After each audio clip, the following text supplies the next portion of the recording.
ఇప్పుడు దోశలు వేస్తున్నా, పూరిపిండి దోశలు. అట్లా పొయ్యి పుట్టుకున్నా ఇట్లా ఊడిపోయింది. ఇంకా పెంకైతే పెట్టేసిన. ఈ పిండి ఎట్లా కలుపుకున్నా అనేది నేను ముందు వీడియోలో పెట్టినా, అదొక్కసారి చూసి మళ్ళీ ఇది చూడండి. వస్తుందా రాదా అన్న చిన్న డౌట్ తోనే వేసిన. ఇంకా పెంక మీద అట్లా వేసినా కొంచెం మంచిగానే వచ్చింది తిప్పేదాకా.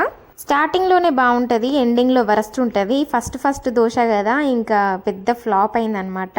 అంటే నాకు అనిపించింది ఈ ఫస్ట్ దోశనే ఇంత అనమాట. అది ఎప్పుడు వేసినా రాదు, ఎంత మంచిగా వేసినా రాదు, దాన్ని బుజ్జగించినా రాదు. అంటే ఫస్ట్ దోశనే ఇట్లా వచ్చింది కదా, నెక్స్ట్ దోశలు ఎట్లా వస్తాయో అని భయం వేసింది. ఒక దోశ అట్లా వచ్చిందని ఇంకోటి అట్లా వస్తుందా అని చెప్పి మళ్ళీ ఒక దోశ వేసిన నేను. ఇప్పుడు ఇది కూడా రాకపోతే తీసి పిండి అవతల పడేస్తా అనుకున్నా. ఫస్ట్ వేసిన దోశకి నేను ఎక్కువసేపు టైం ఇవ్వలేదు దానికి కాలడానికి, అందుకే అట్లా వచ్చినట్టుంది. దీనికి మాత్రం టేక్ యువర్ ఓన్ టైం అని చెప్పి వదిలేసి తీసిన అనమాట. అట్లా మాడిపోయి వచ్చింది, కానీ బానే వచ్చింది ఫైనల్ గా. ఓకే, ఇట్లా దోశలు వేసినా అట్లా స్మెల్ వెళ్ళిపోయింది మా పిల్లలకి. ఇంకొచ్చి మమ్మీ దోశ అంటే ఇంక వాడికైతే వచ్చిన వాడు ఒక 4-5 తిప్పుళ్ళు తిప్పి ఇంకా తిని బాగుందని